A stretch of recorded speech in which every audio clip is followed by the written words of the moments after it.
رمضان کے فضائل کے حوالے سے بات کر رہا تھا۔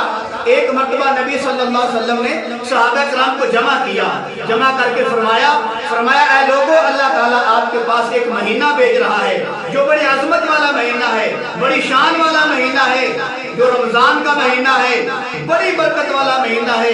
پھر اللہ کے حبیب نے فرمایا اس کے روزے کو اللہ تعالیٰ نے فرض قرار دیا ہے۔ پھر اللہ کے حبیب نے فرمایا اس رمضان کے مہینے میں ایک ایسی رات ہے جس کو قدر کی رات کہتے ہیں۔ پھر اللہ کے حبیب نے فرمایا وہ رات جو ہے 1000 مہینوں سے افضل ہے۔ پھر اللہ کے حبیب نے فرمایا اس مہینے کے اندر اگر کوئی آدمی ایک نفل ادا کرے گا اس کو ایک فرض کے برابر ثواب ملے گا، اور جو کوئی آدمی ایک فرض ادا کرے گا اس کو 70 فرضوں کے برابر ثواب دیا جائے گا۔ ایک اور حدیث مبارکہ سن لیجئے، اللہ کے پاک پیغمبر کا فرمان مبارک ہے۔ اللہ کے حبیب نے فرمایا یہ رمضان کا مہینہ جو ہے یہ صبر کا مہینہ ہے اور صبر کا بدلہ جنت ہے۔ ایک اور حدیث مبارکہ سن لیجئے، اللہ کے پاک پیغمبر نے فرمایا یہ جو رمضان کا مہینہ ہے یہ غمخواری کا مہینہ ہے، یہ صلہ رحمی کا مہینہ ہے۔ پھر اللہ کے حبیب نے فرمایا اس مہینے کے اندر اللہ تعالیٰ مومن کی رزق کو بڑھا دیتا ہے۔ ایک اور حدیث مبارکہ کے اندر آتا ہے، اللہ کے پاک پیغمبر کا فرمان مبارک ہے، فرمایا جو رمضان کے مہینے میں کسی مسلمان کا روزہ کھلاتا ہے، فرمایا روزہ کھلوانے والے کے اللہ پچھلے سارے گناہ معاف کر دیتا ہے۔ ایک اور حدیث مبارکہ کے اندر آتا ہے، اللہ کے پاک پیغمبر کا فرمان مبارک ہے، اللہ کے حبیب نے فرمایا جو کوئی آدمی رمضان کے مہینے میں کسی مسلمان کو پیٹ بھر کے کھانا کھلائے گا، پیٹ بھر کے اس کا روزہ کھلائے گا، تو اللہ کے حبیب نے فرمایا میں کل قیامت کو حوض کوثر سے اس کو ایسا سراب کروں گا اس کو دوبارہ کبھی پیاس نہیں لگے گی۔ تو صحابہ نے عرض کیا یا رسول اللہ صلی اللہ علیہ وسلم ہم تو غریب لوگ ہیں، ہمارے پاس مال نہیں، ہم کسی کو پیٹ بھر کے کھانا نہیں کھلا سکتے، تو ہمیں کیا ثواب ملے گا؟ میں قربان جاؤں نبی کی رحمت پر، میں قربان جاؤں نبی کی زبان مبارک پر، میں قربان جاؤں نبی کی پیاری اداؤں پر، میں قربان جاؤں محمد مصطفیٰ کے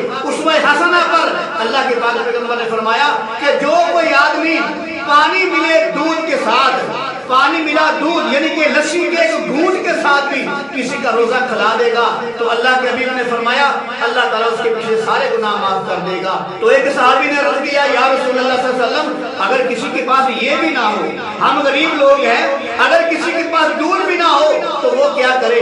میں قربان جو نبی رحمت پر، میرے پاک پیغمبر نے فرمایا اگر کوئی آدمی کسی مسلمان کو ایک پانی کے گھونٹ کے ساتھ روزہ کھلوا دے گا تو اللہ تعالیٰ اس کے سارے پچھلے گناہ معاف کر دے گا۔ ایک اور حدیث مبارکہ سن لیجئے، اللہ کے پاک پیغمبر نے فرمایا جو کوئی آدمی رمضان کے مہینے میں کسی مسلمان کا روزہ کھلواتا ہے، فرمایا جو آدمی روزہ کھلواتا ہے اللہ تعالیٰ اس کے پچھلے سارے گناہ معاف کر دیتا ہے۔ پھر اللہ کے پاک پیغمبر نے فرمایا روزہ کھلوانے والے کو بھی ثواب ملتا ہے، روزہ کھولنے والے کو بھی ثواب ملتا ہے، لیکن دونوں کے ثواب میں سے کسی کے ثواب میں کمی نہیں کی جائے گی۔ ایک اور حدیث مبارکہ سن لیجئے، اللہ کے پاک پیغمبر نے فرمایا کہ جو کوئی آدمی رمضان کے مہینے میں ایک کھجور کے ساتھ کسی کا روزہ کھلوائے گا تو میرے پاک پیغمبر نے فرمایا رحمت کائنات نے فرمایا روزہ کھلوانے والے کے پچھلے اللہ سارے گناہ معاف فرما دے گا۔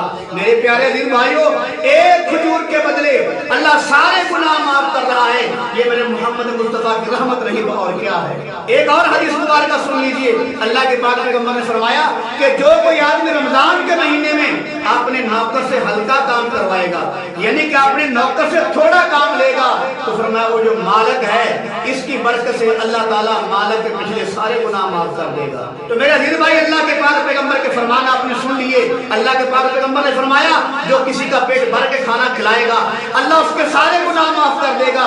کبھی فرمایا جو کچی لسی کے ساتھ کسی کا روزہ کھلوائے گا اللہ اس کے سارے گناہ معاف کر دے گا۔ کبھی فرمایا جو پانی کے ایک گھونٹ کے ساتھ کسی کا روزہ کھلوائے گا اللہ اس کے سارے گناہ معاف کر دے گا۔ اور کبھی میرے کملی والے نے فرمایا اور کبھی رحمت کائنات نے فرمایا جو آدمی کسی کو ایک کھجور کے ساتھ روزہ کھلوائے گا اللہ اس کے پچھلے سارے گناہ معاف کر دے گا۔ یہ جو کچھ بھی ہے یہ میرے محمد کی برکت کی وجہ سے ہے۔